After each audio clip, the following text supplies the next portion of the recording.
I just visited the Australian Open, where I watched some tennis, then some more tennis, and then some more.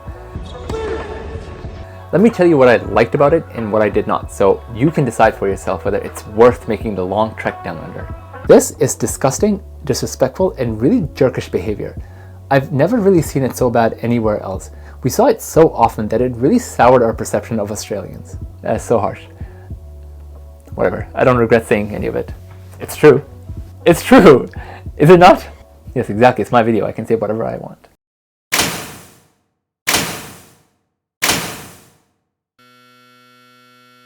I have now visited 3 out of the 4 Grand Slams, the Aussie, the French, and the US Opens.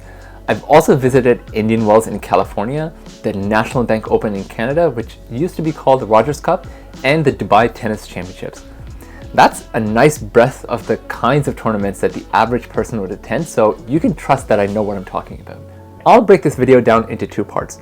Part 1 will deal with my experience of visiting the Australian Open, both the positive and the negative, and I'll try and put them into context with the other tournaments I visited. In the second part, I'll tell you, at least in my humble opinion, the best way to get the most bang for your buck, because visiting these tournaments can be expensive. The Aussie Open is my favorite Grand Slam to watch because it just seems to have an amazing energy with rowdy crowds, crazy matches, and upsets. For me, this energy and atmosphere clearly comes through on television. Needless to say, I had high expectations going in. So the question is, did the so-called Happy Slam live up to my expectations? It blew past my expectations. If you find yourself on a court with a tough 5-setter going on with a clear crowd favorite, then you're in for a treat. The noise, the chanting, and the overall support that the crowd provides to the players is amazing. I was there for the Wawrinka-Menarino match, where my man Stan was the clear favorite. You could see Stan playing better as the crowd got louder and louder. The thing is, I saw Stan smile and acknowledge the crowd several times. He loved it, and it was great to see. I don't think he was playing his best tennis, but he used the crowd's energy and pushed Menarino to a 5th setter. That last set was a bit of a letdown, but it's only because I think he tweaked his ankle at the end of the 4th. I also got to experience an Aussie playing with Aussie support, which was ridiculous. So yeah, an A+ for the atmosphere. But is the atmosphere at the Aussie Open better than other tournaments I've visited? Yes, but the US Open comes very close. Both the US and the Aussie Opens have different vibes. The Aussie Open is rowdy, where the crowds really seem to know their tennis and have their clear favorites. The US Open feels more like other sporting events like the NBA or the NFL in the US, where you get the impression that the goal of the organizers is to put on a show first and a sporting event second. Personally, I can't say I prefer one or the other, but I do know this. In hindsight, I'm not so sure that the atmosphere alone is enough to offset the commitment to make the very long trek down under for someone like me who lives in North America, or perhaps even someone who lives in Europe. That very appropriately brings me to... It is my perception that the Australian Open has more amazing matches and upsets than any other tournament. Combine that with the fact that, at least in the men's case, the matches are best of 5, so you're left with thrillers that have momentum swings that go back and forth. Every player seems to bring their absolute best here, and it makes for amazing tennis. As Djokovic has very adequately said before, it's the beginning of the season. Everyone is fresh and ready to jumpstart their year. I found these charts to suggest that this is actually not the case, and honestly I have no way of verifying whether this data is accurate. But regardless, this perception or bias has cemented itself into my brain through some combination of timing or luck in the Aussie Open matches I've watched on TV over time. And this visit only cemented this perception or bias even further. Every single match I watched was either a 5-setter or an upset. Combine that with the rowdy atmosphere of the Australian Open, and I walked away a bigger tennis fan than I was coming in. I didn't think that was possible. I'm willing to bet that you would see some amazing thrillers at any Grand Slam you would visit. But if you were to make the commitment to make the long trek down under, then I'm pretty sure you're guaranteed to see some amazing matches and have an awesome time. The only kinds of tournaments where this would be in question are the non-Grand Slams. They're only the best of 3 in the men's draw, so obviously the crazy 5-hour 5-setters are impossible. It doesn't mean that those tournaments are not worth attending, but I personally wouldn't be planning an entire trip around them unless that tournament holds some special significance for me. That's a good point to move on to the next thing, which is that the Aussie Open is held on. Okay, so Grand Slams are the biggest tennis events, right? So consequently, they see the largest number of visitors, and therefore, the venues where those tournaments are held have to be large enough to be able to accommodate those crowds. Melbourne Park, the venue where the Australian Open is held, is definitely large enough to be able to accommodate the number of visitors it gets. This is not super obvious, but it's only when you visit a really cramped facility that you think about how much space matters. This space was definitely lacking when I visited the French Open and the National Bank Open, for example. Every time I've visited cramped events, I've wanted to leave midway because it feels more suffocating than enjoyable. I found myself more focused on trying to avoid overwhelming crowds as opposed to trying to find the tennis that I want to watch. This was not a problem at the Australian Open. In addition to having enough space, it also did right what a lot of other tournaments don't do well, which is to have enough tables and seats outside of court and stadium seating. This is where you can sit while you grab a bite to eat, or just to enjoy the weather, or take a break, or just to people watch. Again, it's not intuitive, but the hallmark of a great holiday or an event is often the little moments you find in between the main attractions. We got very lucky with weather, and the ample seating allowed us to enjoy Melbourne Park in all of its glory. Bear in mind that just because a facility has space doesn't mean it will have ample seating. As an example, Indian Wells, which is one of my favorite events to visit, is situated on very large grounds, but I always felt that I was fighting for a table so I could sit down and grab a bite to eat. Melbourne Park is great. I have no complaints, but for me there is no comparison to the spaciousness of Flushing Meadows in New York. There is no tournament I've come away more impressed with than the US Open in this regard. This brings me to another but very related thing, which is there is one tournament I've attended more than any other, and I hate the fact that it is likely to stay that way because it is located where I live. That is the Canadian or the National Bank Open in Toronto, which used to be called Rogers Cup. I hate that facility. It just feels like they threw courts into a random parking lot. It is hot, there is no pleasant shade or seating, it is cramped, and just getting from the parking lot to the actual venue is a trek that makes no sense. Everything about that tournament feels like an afterthought, which, I mean, is not a surprise seeing that it's off the 401, which is the busiest highway in North America, and in the middle of the cesspool that is the failing North American suburban experiment. That is so harsh. That is so harsh. Whatever, I don't regret saying any of it. It's true. It's true! Is it not? Yes, exactly, it's my video, I can say whatever I want. Melbourne Park feels purpose-built for hosting large sporting events. That's a big part of what makes the experience of going there pleasant. I know I've complained about the French Open being cramped as well, but that still feels like a purpose-built facility that's just outgrowing its popularity, as opposed to the Canadian Open, which, like I said, feels like they threw courts into a random parking lot. This seems to be the most obvious thing ever, and it's not exclusive to the Aussie Open. But the reason to go to a tennis tournament is to go watch tennis live, because there's just nothing like it. Let me give you my perspective on it. As a tennis fan, watching high-level tennis up close is actually what gets me excited. The emotions, the tactics, the execution of set tactics, the tiny interactions between the players themselves, the player boxes, the chair umpires, the subtle mind games, all of these things are so much more obvious when you are watching tennis live.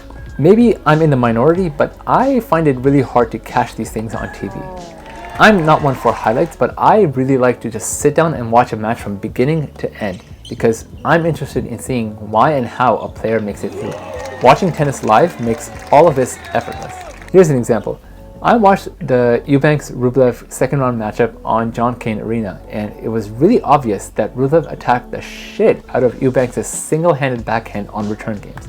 I love watching Eubanks' single-handed backhand and especially his serve. The guy strikes the ball so sweetly, but it's really obvious that his single-handed backhand didn't have the depth to survive Rublev's attacks in the same way that perhaps Federer's backhand would have had. While I'm sure I would have seen all of this on TV eventually, watching it live made it so much more effortless and enjoyable.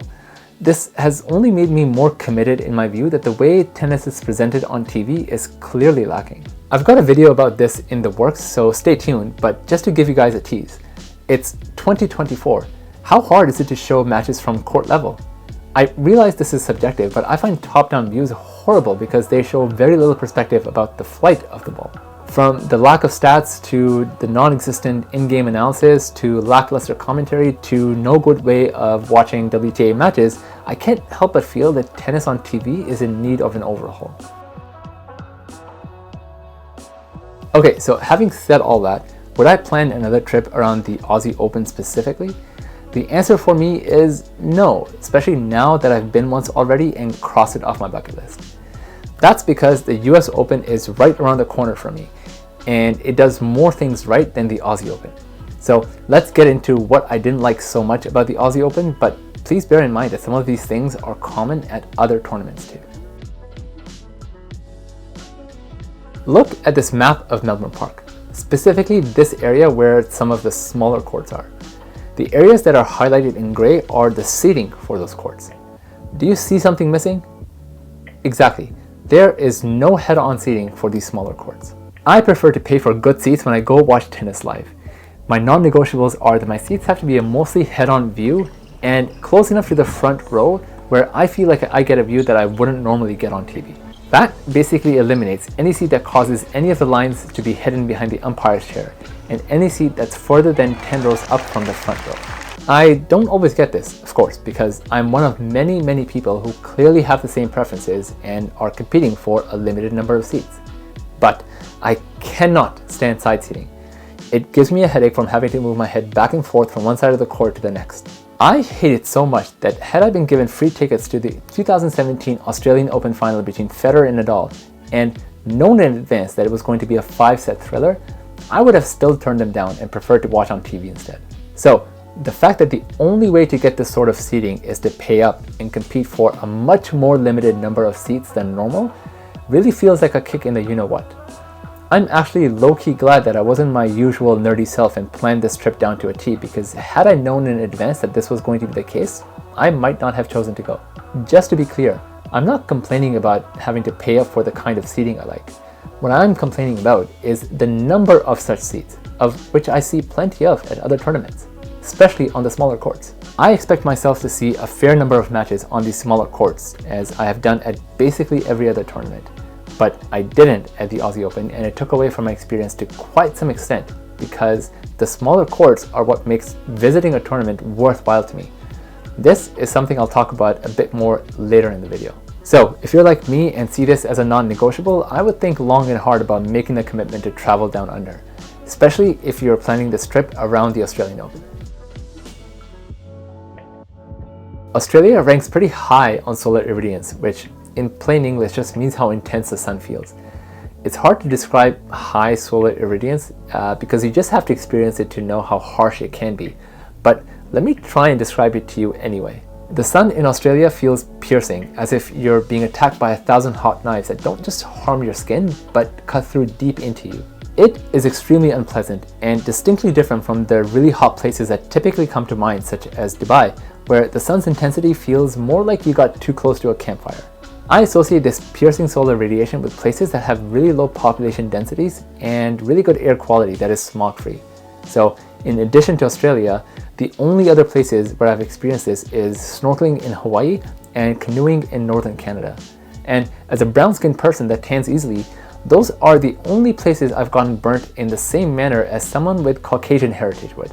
In places like this, sunscreen isn't a luxury, it's a necessity. Luckily, the Australian Open gives it away for free and constantly reminds people to be sun-aware. It's actually really good to see. But you know what's actually better than that? Avoiding unnecessary sun to begin with. We had to wait an hour to get into Kia Arena for some matches that we really wanted to watch, which is fine because the stadium was already full due to an ongoing match. But we were waiting on the north side, which is where the shaded seats on that court are. And that north side is the exact side where you're completely exposed to the sun while waiting. These lines were long, and we were actually some of the lucky ones because we had lined up earlier in the day, so the hour-long wait was actually on the shorter end. But we couldn't help but notice how a few temporary umbrellas or shading structures would have made the experience of waiting completely different. As the lines grew longer, you could clearly see people getting uncomfortable and trying to seek shade. The most common tactic was to try and stand in the alleys that led into the stadium, but the ushers that were working there kept shooing people away because they were under instruction to keep those alleys clear to allow for easy flow of people in and out, which is fair. We did notice on Arena 1573 that there were umbrellas at the entry and exit points into that stadium, but I think they were there for the ushers that man them because they barely provide adequate enough shading for more than 2 people at any one given time. This is why the nomadic peoples of the Sahara and the deserts of the Middle East wear really loose clothing that covers them head to toe, and they rest for the parts of the day where the sun is the highest. On first glance, it may seem counterintuitive to wear so much clothing in such hot weather, but it helps them avoid direct sun, which is much worse. These places also tend to be where solar irradiation is similar or higher than in Australia. For a tournament that's clearly very sun aware, I feel they took the easy route by giving away sunscreen and reminding people to be sun aware. I don't think that is adequate or responsible. Just to reiterate, there is lots of shaded seating all over the grounds. I'm not complaining about that. But I'm there for the tennis, and it's the unpleasant nature of trying to get to those tennis matches that leaves me with a bad taste in my mouth. So hopefully the folks over at Australian Open are watching and they can take this feedback to make the experience of waiting for matches a lot better than what it is, because I really do think it's low-hanging fruit. And to be fair, I found no tournament to do this particularly well, but it's just that when you combine this with the harshness of the sun in Australia, it leaves enough of a bad taste in my mouth that I've spent this much time talking about it. Okay, if you're visiting, you're going to have to plan around this. Funnily enough, what works in cold weather also works here, which is to dress in layers. The weather in Melbourne can be pretty unpredictable, where it's super chilly in the shade, but burning hot in the sun. We actually ended up needing our puffy jackets most days, in the mornings and in the evenings. I always wear light clothing that breathes easily, but the game changer is UV protective clothing. My most prized possession is this SPF hoodie that I bought on Amazon for like 20 bucks or so, but long pants and hats that have UV protection built in are also pretty key. One thing I've noticed at every tournament I've been to is that the people that dress the most sensibly are the ones that have the most gray hair. I've learned a lot from just observing them, so don't miss the chance to do so yourself. I also now carry a bag with me that holds my preferred sunscreen, some snacks, electrolytes, water, what have you, but it's also big enough to hold all my layers that I know I will eventually have to put on and take off. The attitude that people had towards disposing of trash irritated me more than anything else. Look at this. This is just trash left behind by the people that were occupying those seats. And this is actually good. Most of the times I noticed this, the trash left behind was actually twice or even 3 times as much as what I'm showing you here. This person was sitting in front of us initially eating a bag of chips.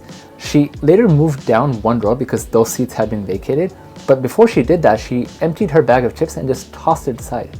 This is disgusting, disrespectful, and really jerkish behavior. I've never really seen it so bad anywhere else. We saw it so often that it really soured our perception of Australians. It's not like there was a lack of trash or recycling bins at Melbourne Park. In fact, there were various messages across the screens on the grounds reminding people to dispose of trash properly and to be respectful. There is absolutely zero excuse for this. Let me tell you a quick story to give you my perspective on this. In 2018, I visited the US Open for 1 week, and during one of my bathroom breaks, I tossed a napkin I had dried my hands with aside into the garbage can and missed. I picked it up from underneath the sink where it had fallen and tossed it into the garbage can properly this time. The person who cleaned that bathroom was nearby, and as I walked out, he smiled at me and said thank you. I smiled back, patted him on the back, said you're welcome, and walked out. I'm telling you this not to make myself look like a saint, but to remind you that there's someone on the other side of trashy behavior. We live in a world that has somehow decided that someone who cleans trash is worth less than someone like me who spends their entire day looking at a computer screen. Whether you think that is right or wrong is irrelevant. Being able to purchase a ticket to an expensive event does not give you the right to be a jerk. Period. There is not a person on this planet that doesn't appreciate clean spaces and environments. That does not happen magically. One of the reasons I love visiting Tokyo so much is because that city is unbelievably clean for the fact that there are barely any trash cans anywhere. It is expected that you carry your own trash back home to dispose of it properly. This is taught at a very young age and enforced through social pressure. This not only teaches a very wonderful habit, but also has the effect of making the process much more efficient and cost-effective because it reduces trash collection points. I was so impressed with this that the small bag I carry with me everywhere with some essentials now also serves to hold my trash until I get home. I want to remind you that there is zero cost to you or me observing something good and picking this up as a habit, or seeing something disrespectful and deciding to do better. So please don't be a jerk when you're attending these events. The volunteers and the event staff who clean up after you, and get paid very little while doing so, mind you, will appreciate it.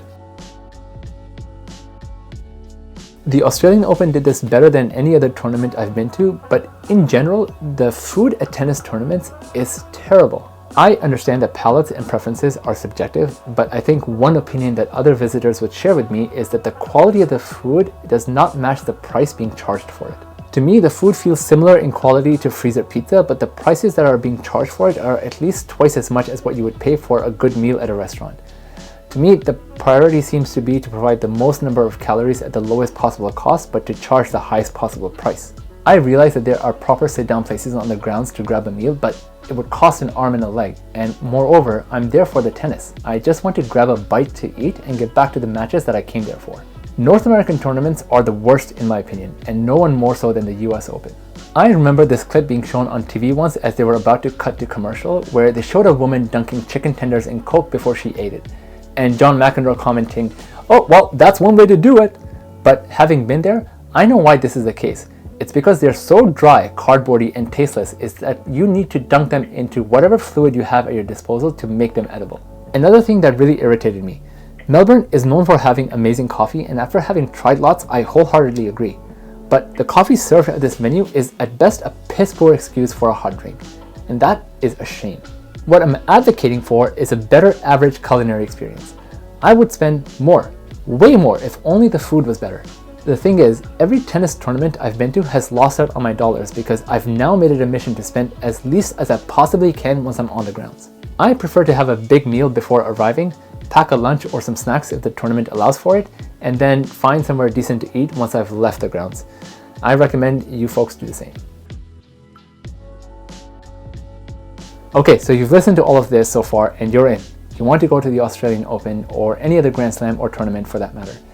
Depending on how long you go for and what kind of seats you prefer, these tournaments can get very expensive very quickly. So the question is, how do you get the most bang for your buck? Well, here are my tips. The first half of any tournament, especially Grand Slams, is a much better deal than the latter half. Unless a specific player you want to see is injured and not attending, you're going to get to see almost everyone you wish to. And all you need for this is a grounds pass, which is the cheapest ticket you can buy. Every tournament usually has a qualifying event prior to the main event.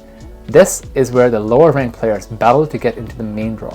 It's essentially a tournament within a tournament. The quality of tennis is insanely high, and even better, these are usually free or cost very little to attend. If I'm visiting a tournament, I make sure to never miss the qualifying dates. The days of the qualifying event are also when the top pros who show up early tend to practice and refine their strokes.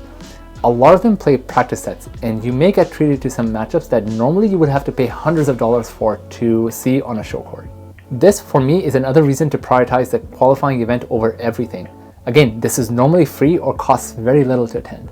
Okay, let's say you want to pay for amazing seats because if you're anything like me, then you want to see the highest possible level of tennis as close as possible, but also value protection from the elements and any delays they might cause. You would think that the front row seats on main arenas like Rod Laver and Arthur Ashe might be the way to go, but that's not the case. Those courts are huge with a lot of space behind the baseline, so the front row seats are actually a lot further behind than you would think. This is what the front row on Rod Laver Arena looks like. This is what it looks like on Kia Arena. I know for sure I prefer the latter. So the best paid seats are on the smaller show courts. At the French Open, for example, it's court Simone Mathieu. I would focus on these courts when booking seats. The bigger tournaments also have the advantage of having stadiums that are completely free as long as you have a grounds pass. At the Australian Open, that's Kia Arena and Arena 1573. At the US Open, it's court 17. That for me is the absolute best value for money if you want to see top players up close during the first week of those tournaments. Although this is not always the case, most show courts have upper section seating that is usually free as long as you have a grounds pass. I generally hate them because the feeling of watching tennis is pretty disconnected since they're in the nosebleeds. I would much rather watch on TV, but they are useful because they can offer reprieve from the heat or the sun on days where those things are intense. I always avoid the temptation to book cheaper seats on show courts that are further up. The view from them gets very quickly to be the kind of view you would see on TV, and every time I found myself in those seats, I preferred to leave them and walk over to the smaller courts where I can see the action up close. As an example, this was a pretty expensive seat on Court Philippe Chatrier, and it was 100% not worth it. Another important tip I have is to focus on seats that have the least amount of sun exposure. There's lots of blogs that detail this, so I'm not going to go too much into it, but if you have any specific questions, leave them down in the comments below and I'll do my best to answer them. The last tip I have is to spend as much time as you can on the smaller non-short courts. I think the main short courts can be overrated, and some of the best tennis I've ever watched, actually most of the best tennis I've ever watched, has been on the smaller side courts. Try and spend the most amount of time you can there. And the other benefit is that ends up usually being the best deal because all you need for that is the cheapest ticket, which is the grounds pass. If you're interested in serve techniques or forehand techniques or the tactics, they're all that much more obvious because you're so much more close to the players. Lastly, I want to emphasize that this is all from the perspective of someone who values seeing high-level tennis as up close as possible and as comfortably as possible.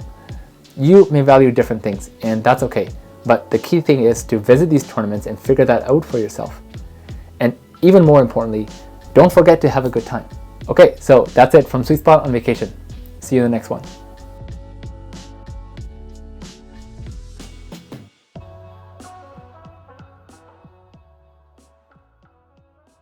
That was a long video.